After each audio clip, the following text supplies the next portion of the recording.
How valuable can a 2010 quarter be? A regular quarter struck for business use. Which quarter? Struck at the Philadelphia or Denver Mint? Let's talk about all of this right after this.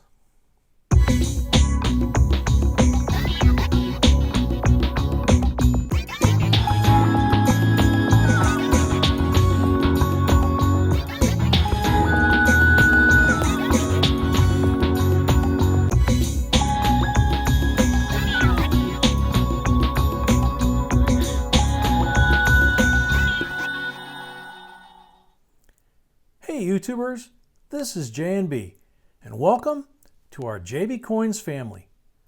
We're all about coins and currency. We have new videos every day and are here to help you either start your new collection, expand an existing one, or just maybe find that one valuable coin that could change your life. In this video, we will talk to you about a 2010 quarter, and especially about the Mount Hood quarter that you should know about. After the very popular 50-state quarters program, which started in 1999 and ended in 2008, Congress authorized the production of commemorative quarters from 2010 to 2021. The U.S. territories and the District of Columbia, called America the Beautiful Quarters Program, they still have George Washington's portrait on the obverse, but obviously different reverses. The U.S. Mint released 5 quarters that year: Hot Springs,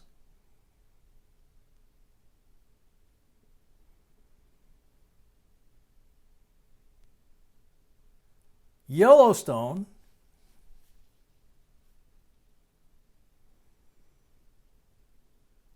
Yosemite,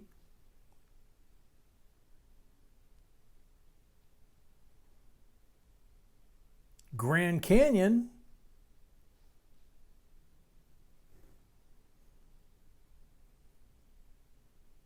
and finally, Mount Hood.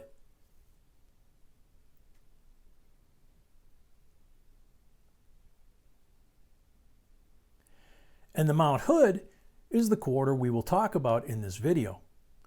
And one of the reasons why we'll talk about this quarter is the fact that business strike coins from both mints, Philadelphia and Denver, are very hard to find in circulation.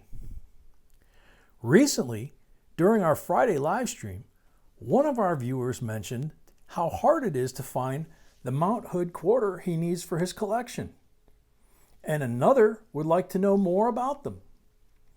So it seems like this quarter has a lot of attention from our viewers. So let's talk about them first, then about their values, and as always, we will give you their most recent sold prices. Now, the obverse of the 2010 Mount Hood quarter features the same George Washington motif, which was used on all Washington quarters from 1999 to now. The reverse displays the Lost Lake with Mount Hood visible in the background. The reverse has the inscriptions Mount Hood, Oregon, 2010, and E Pluribus Unum. Mount Hood is located in Oregon and has over 1 million acres of mountains, lakes, and streams. Mount Hood became a national site on September 28, 1893. Now, let's talk about their mintages and their values. So starting with the 2010 P quarter from the Philadelphia Mint, this quarter will bear a P mint mark. The Philadelphia Mint struck 34 million quarters, a very typical number for all the quarters struck in 2010. The Denver Mint struck exactly the same number of 2010 D Mint Mount Hood quarters. They will have a D mint mark, and as we said already, their mintage is very typical for the 2010 quarters. So why are they not easy to find in circulation? Well, one of the reasons is the popularity of the America the Beautiful quarters, and the fact that the year 2010 is the first year in the series. In our opinion, all 2010 quarters are not easy to find, but the Mount Hood especially. At least when we are coin roll hunting boxes of quarters, we're not finding many, sometimes none at all. Also, both mints, Philadelphia and Denver Mint, struck coins in poor conditions. So the highest grade for a 2010 Mount Hood quarter, Philadelphia or Denver, is only MS67. So both Philadelphia and Denver's Mount Hood quarters have the same mintages, the same highest grade, but they're worth quite different money. So why is that? Well, if you're watching our videos, you'll know the answer by now.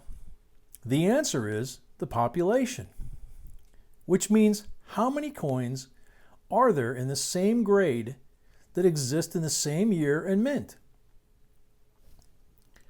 So let's talk about the values. This 2010 Mount Hood quarter in the highest grade, MS67, sold at Heritage Auctions for $99. The 2010 Denver Mount Hood quarter in the same condition, MS67, sold also at Heritage for $204. Now these two coins explain by itself how important the population of the coin is in their values. But anyway, you should look for them, because the first MS68 or even MS67 Plus, which is still not a high grade, will be worth a lot of money. The 2010 Mount Hood quarters don't have any known varieties, which doesn't mean you can't find them. Check them for varieties and errors too. But the 2010 Mount Hood, Philadelphia, and Denver quarter was also struck with a special finish, a satin finish, like the rest of the quarters in 2010. The satin finish Philadelphia and Denver Mount Hood National Forest quarters were sold to the public by the U.S. Mint in a 28-piece uncirculated coin set you see in this picture. The U.S. Mint sold only 583,897 of these mint sets. They were not meant to be released into circulation. What makes them different, like you can guess, is the name of their finish. All satin finish coins are struck on special sandblasted planchets, also known as burnished planchets. The coins are then struck under higher than circulation strike coins. Satin finish coins are also handled with lots of care throughout the entire production process, and finally inserted into the United States mint sets. And because of that, they were struck with very good quality. Not the best, but very good. The highest grade until now is SP, which stands for Special Finish, and the 2010 P Mount Hood quarter in SP69 is worth on average about $200. The 2010 Denver Mount Hood quarter in SP69 is worth on average about $250. Slightly more because of the slightly lower population. The same rules apply here like to any other coin. They're simply beautiful coins. If you're collecting quarters, you need to have them in your collection. Obviously, you can't buy them from the U.S. Mint anymore, but you can on the secondary market. Now, in order to find some nice specimens of regular business strike Mount Hood quarters, either Philadelphia or Denver, probably searching unopened rolls of 2010 quarters is a very good option. It's worth doing if only you can find them. And we have a question for you. Have you found any 2010 Mount Hood quarters in your change? Or maybe coin roll hunting? Since our viewers can't seem to find any, we're curious if you've had any luck. Well, we mentioned this before. We are having difficulties finding 2010 quarters in our area. Also, don't forget to watch the video about how valuable a 2008 quarter can be. You might be nicely surprised. The video is linked in the upper corner of this one. So we hope you liked this video and found it helpful. And if you did, please like, share, and subscribe so we can create more videos for you. Also, please remember to hit the little bell and set it so you'll be notified whenever we upload a new video or do a live stream. Thank you for watching, and see you in the next one.